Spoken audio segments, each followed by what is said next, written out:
بسم اللہ الرحمن الرحیم۔ خالد بن ولید رضی اللہ تعالیٰ عنہ ایک ایسے صحابہ رسول کی داستان ہے جس نے اسلام قبول کیا تو آپ جناب حضور اکرم صلی اللہ علیہ وآلہ وسلم نے سیف اللہ یعنی اللہ کی تلوار کے خطاب سے نوازا۔ آپ چند ہزار مجاہدین اسلام کے ساتھ نکلے اور لاکھوں کی دشمن فوج کا مقابلہ کر کے اسلام کا پرچم کریا کریا نگر نگر سر بلند کیا۔ آپ کے نام سے اسلام دشمن قوتیں گھبرا جایا کرتی تھی۔ آپ جس ملک پر بھی حملہ کرتے وہاں فوجیں دوڑ جایا کرتی تھی۔ آپ کو ہمیشہ اللہ تعالیٰ نے عزت بخشی، آپ فتح یاب ہوئے، آپ کا نام ہمیشہ سنہری حروفوں میں لکھا گیا۔ تو آئے چلتے ہیں خالد بن ولید کی کہانی کی طرف۔ یہ ناول، یہ داستان ایک ایمان فروز ہے۔ تو آئے چلیں۔ خالد بن ولید رضی اللہ عنہ، قسط نمبر 6666۔ مسلمانوں کے نعرے اور ان کی للکار ان کے پاؤں اکھاڑ رہی تھی۔ زرتشت کے پجاریوں، اللہ کو مانو، ہم ہیں محمد صلی اللہ علیہ وآلہ وسلم کے شدائی، اور اللہ اکبر کے نعروں سے فضا کانپ رہی تھی۔ جوش و خروش تو مثنہ بن حارثہ کے سواروں کا تھا۔ ان کی للکار الگ تھلگ تھی، اپنے غلاموں کی ضرب دیکھو، آج ظالموں سے خون کا حساب لیں گے، بلاؤ ارد شیر کو، زرتشت کو آواز دو۔ ایرانی سپاہ کے حوصلے جواب دینے لگے۔ ان کی دوسری کمزوری نے ان کے جسم توڑ دیا۔ یہ کمزوری ان کے ہتھیاروں اور زرہ کا بوجھ تھا۔ وہ تھکن محسوس کرنے لگے۔ خالد رضی اللہ عنہ نے جو اپنی سپاہ کے ساتھ سپاہیوں کی طرح لڑ رہے تھے، پانپ لیا کہ آتش پرست ڈھیلے پڑتے جا رہے ہیں۔ انہوں نے جس شدت سے مقابلے اور جوابی حملوں کا آغاز کیا تھا، اس شدت میں نمایاں کمی آنے لگی۔ خالد رضی اللہ عنہ نے اپنے قاصد پہلوؤں کے سلاروں عاصم اور عدی کی طرف اس حکم کے ساتھ دوڑا دیے کہ اپنے اپنے پہلوؤں کو اور باہر لے جا کر بیک وقت دشمن کے پہلوؤں پر حملہ کریں۔ اس کے ساتھ ہی خالد رضی اللہ عنہ قلب کے پیچھے رکھے ہوئے محفوظہ کے دستے کو دشمن کے قلب پر حملے کا حکم دے دیا۔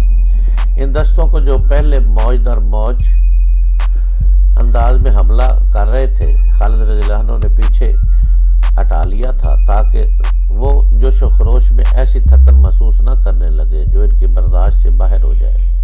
ایرانی لشکر مسلمانوں کے نئے حملوں کی تاب نہ لا سکا۔ ان کا جانی نقصان بہت زیادہ ہو چکا تھا۔ اب وہ بکھرنے لگے۔ مسلمانوں نے دیکھا کہ پیچھے جو ایرانی سپاہی تھے وہ دریا کی طرف بھاگے جا رہے ہیں۔ اس وقت مسلمانوں کو وہ کشتیاں دکھائی دی جو سینکڑوں کی تعداد میں دریا کے کنارے بندھی ہوئی تھی۔ کشتیاں توڑ دو، ایک مسلمان کی للکار سنائی دی۔ دشمن بھاگنے کے لیے کشتیاں ساتھ لایا ہے، ایک اور للکار سنائی دی۔ جب یہ للکار خالد رضی اللہ عنہ تک پہنچی تو انہوں نے دائیں بائیں قاصد اس حکم کے ساتھ دوڑا دیے کہ دشمن کے عقب میں جانے کی کوشش کرو اور اس کی کشتیاں توڑ دو یا ان پر قبضہ کر لو۔ قبضہ کر لینے کی صورت میں یہ کشتیاں خالد رضی اللہ عنہ کے لشکر کے کام آ سکتی تھی۔ انہیں بھی دریا پار کرنا تھا۔ جب یہ حکم سلاروں تک اور سلاروں سے سپاہیوں تک پہنچا تو یہی ایک للکار بلند ہونے لگی، کشتیوں تک پہنچو، کشتیاں بیکار کر دو، کشتیاں پکڑ لو۔ اس للکار نے آتش پرستوں کا رہا سہا دمخم بھی توڑ دیا۔ زندہ بھاگ نکلنے کا ذریعہ یہی کشتیاں تھیں جو مسلمانوں نے دیکھ لی تھی۔ ایرانیوں نے لڑائی سے منہ موڑ کر کشتیوں کا رخ کیا۔ وہ ایک دوسرے سے پہلے کشتیوں میں سوار ہونے کے لیے تکم پیل کرنے لگے۔ ان کی حالت ڈری ہوئی بھیڑوں کی مانند ہو گئی جو ایک دوسرے کی آڑ میں چھپنے کی کوشش کیا کرتی ہے۔ ایرانی سپاہیوں نے کشتیوں پر سوار ہونے کے لیے گھوڑے چھوڑ دیے، حالانکہ کشتیاں اتنی بڑی تھیں کہ ان پر گھوڑے بھی لے جائے جا سکتے تھے۔ یہ تھا وہ موقع جب مجاہدین اسلام کے ہاتھوں آتش پرستوں کا قتل عام شروع ہو گیا۔ وہ کشتیوں میں سوار ہونے کی کوشش میں کٹ رہے تھے۔ ان میں جو کشتیوں میں سوار ہو گئے اور رسے کھول کر کشتیاں کنارے سے ہٹا لے گئے، ان میں زیادہ تر مسلمانوں کے تیروں کا نشانہ بن گئے۔ پھر بھی کچھ خوش نصیب تھے جو بچ کر نکل گئے۔ تقریباً تمام مورخوں نے لکھا ہے کہ اس مارکے میں 30,000 ایرانی فوجی مارے گئے۔ زخمیوں کی تعداد کسی نے نہیں لکھی۔ تصور کیا جا سکتا ہے کہ جہاں اتنی اموات ہوئی وہاں زخمیوں کی تعداد اموات سے زیادہ ہی ہوگی یا اس کے لگ بھگ ہوگی۔ اس کا یہ مطلب تھا کہ شہنشاہ فارس کی اس جنگی قوت کا بت ٹوٹ گیا تھا جسے وہ ناقابل تسخیر سمجھاتا تھا۔ اللہ کی تلوار نے کسریٰ کی طاقت اور غرور پر کاری ضرب لگائی تھی، جس نے مدائن میں کسریٰ کے ایوانوں کو ہلا ڈالا تھا۔ دریائے موکل کے کنارے خون میں ڈوب گئے تھے۔ میدان جنگ کا منظر بڑا ہی بھیانک تھا۔ دور دور تک لاشیں اور تڑپتے زخمی بکھرے نظر آتے تھے۔ زخمی گھوڑے دوڑتے پھرتے اور زخمیوں کو روندتے پھر رہے تھے۔ مجاہدین اسلام اپنے زخمی ساتھیوں کو اور شہیدوں کی لاشوں کو اٹھا رہے تھے۔ میدان خون سے لال ہو گیا۔ خالد رضی اللہ عنہ بلند جگہ پر کھڑے میدان جنگ کو دیکھ رہے تھے۔ ایک طرف سے ایک گھوڑ سوار گھوڑے کو سرپٹ دوڑاتا آیا۔ اس نے خالد رضی اللہ عنہ کے قریب آ کر گھوڑا روکا۔ وہ مثنیٰ بن حارثہ تھا۔ گھوڑا خالد رضی اللہ عنہ کے گھوڑے کے پہلو کے ساتھ کر کے مثنیٰ گھوڑے پر ہی خالد رضی اللہ عنہ سے بغل گیر ہو گیا۔ ابن ولید، مثنیٰ نے جذبات سے لرزتی آواز میں کہا، میں نے آج مظلوم مسلمانوں کے خون کا انتقام لے لیا۔ ابھی نہیں ابن حارثہ، خالد رضی اللہ عنہ بڑے سنجیدہ لہجے میں کہا، ابھی تو ابتدا ہے، ہمارے لیے اصل خطرہ تو اب شروع ہوا ہے۔ کیا تم نے ان کشتیوں کی تعداد نہیں دیکھی؟ کیا تم نے نہیں دیکھا یہ کشتیاں کتنی بڑی ہیں اور کتنی مضبوط تھی؟ اور تم نے یہ نہیں بھی دیکھا ہوگا کہ فارسیوں کے پاس ساز و سامان کس قدر زیادہ ہے۔ ان کے وسائل بڑے وسیع ہیں۔ ہم اپنے وطن سے بہت دور آ گئے ہیں۔ ہمیں اب انہی سے ہتھیار اور رسد چھین کر اپنی ضرورت پوری کرنی ہے۔ یہ کام آسان نہیں ابن حارثہ، اور میرے لیے یہ آسان نہیں کہ میں ان دشواریوں اور مرومیوں سے گھبرا کر یہیں سے واپس چلا جاؤں۔ ہم واپس نہیں جائیں گے ابن ولید، مثنیٰ نے پرعزم لہجے میں کہا۔ ہم کسریٰ کے ایوانوں کی اینٹ سے اینٹ بجا دیں گے۔ ہمیں آتش پرستوں پر ثابت کرنا ہے کہ جھوٹے خدا کی دستگیری نہیں کر سکتے۔ خالد رضی اللہ عنہ نے اپنے سالاروں کو بلایا۔ اس سے پہلے وہ مال غنیمت اکٹھا کرنے کا حکم دے چکے تھے۔ ہماری مشکلات اب شروع ہوئی ہیں، خالد رضی اللہ عنہ نے اپنے سالاروں سے کہا۔ ہم اس وقت دشمن کی سرزمین پر کھڑے ہیں۔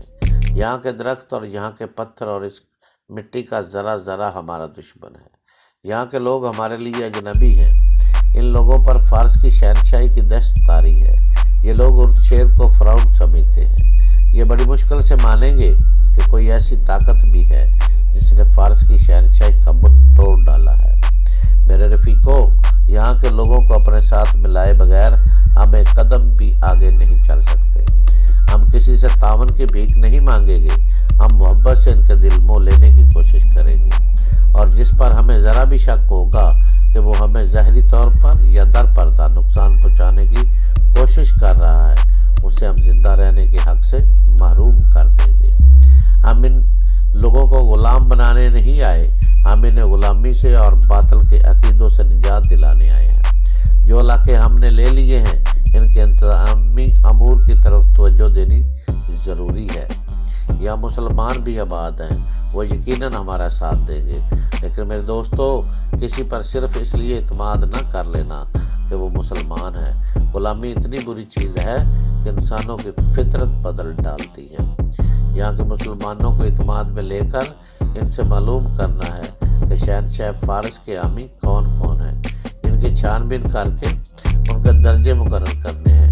جس پر ذرا بھی شک ہوا اسے گرفتار کر لو، اور جو غیر مسلم سچے دل سے ہمارے ساتھ تعاون کرنا چاہتا ہے اسے اسلام کی دعوت دو۔ میں مختلف شعبے قائم کر رہا ہوں۔ خالد رضی اللہ عنہ نے مدفوع علاقوں کو باشندوں پر سب سے زیادہ توجہ دی۔ انہوں نے اعلان کیا جو غیر مسلم باشندے مسلمانوں کی اطاعت قبول کر لیں گے ان سے جزیہ وصول کیا جائے گا، اور مسلمان انہیں اپنی پناہ میں سمجھیں گے۔ ان کی ضروریات اور جان و مال کا تحفظ مسلمانوں کی ذمہ داری ہوگی۔ اس اعلان کے ساتھ ہی بیشتر باشندے مسلمانوں کی پناہ میں آ گئے۔ خالد رضی اللہ عنہ نے اس علاقے سے جزیہ محصولات وغیرہ جمع کرنے کے لیے ایک شعبہ قائم کر دیا، جس کا نگران سوید بن مقرن کو مقرر کیا گیا۔ دوسرا شعبہ جس کی سب سے زیادہ ضرورت تھی وہ جاسوسی کا شعبہ تھا۔ اب باقاعدہ اور بحرانہ جاسوسی کی ضرورت تھی۔ خالد رضی اللہ عنہ نے اسی وقت اپنے جاسوس جو اس علاقے میں رہنے والے تھے دریائے فرات کے پار بھیج دیے۔ جب مال غنیمت جمع ہو گیا تو دیکھا یہ جنگ سلاسل کی نسبت خاصا زیادہ تھا۔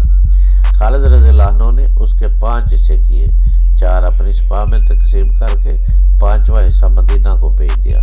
مورخ لکھتے ہیں کہ اس سے پہلے خالد کو اتنا سنجیدہ اور اتنا متفکر کبھی نہیں دیکھا گیا تھا جتنا وہ اب تھے۔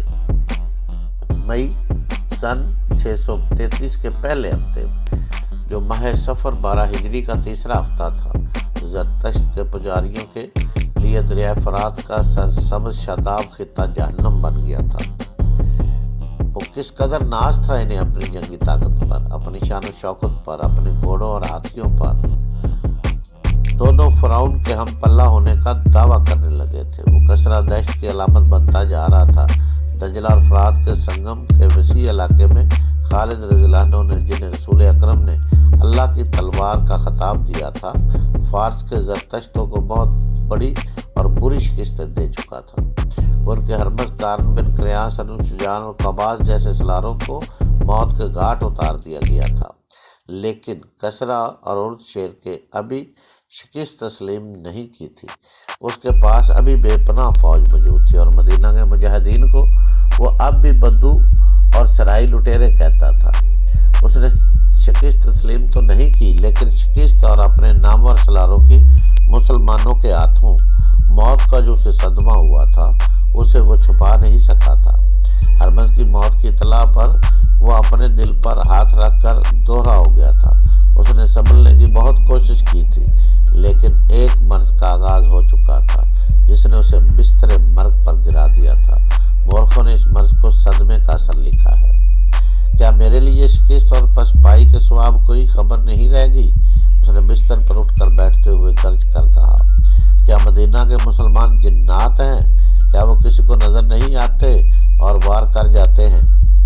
طبیب ارد شیر کی منظور نظر و جوان سال بیویاں اور اس کا وزیر حیران اور پریشان کھڑے اس قاصد کو گھور رہے تھے جو ایرانیوں کی فوج کی ایک اور شکست اور پسپائی کی خبر لایا تھا۔ اس کے آنے کی جب اطلاع اندر آئی تو طبیب نے باہر جا کر قاصد سے پوچھا تھا کہ وہ کیا خبر لایا ہے۔ قاصد نے خبر سنائی تو طبیب نے اس سے کہا وہ کسریٰ کو ایسی خبر نہ سنائے کیونکہ ان کی طبیعت اس کی محتمل نہیں ہو سکتی، لیکن یہ قاصد کوئی معمولی سپاہی نہیں تھا۔ وہ طبیب کا کہا مان جاتا۔ وہ پرانا کماندار تھا، اس کا عہدہ سلاری سے 2 ہی درجے کم تھا۔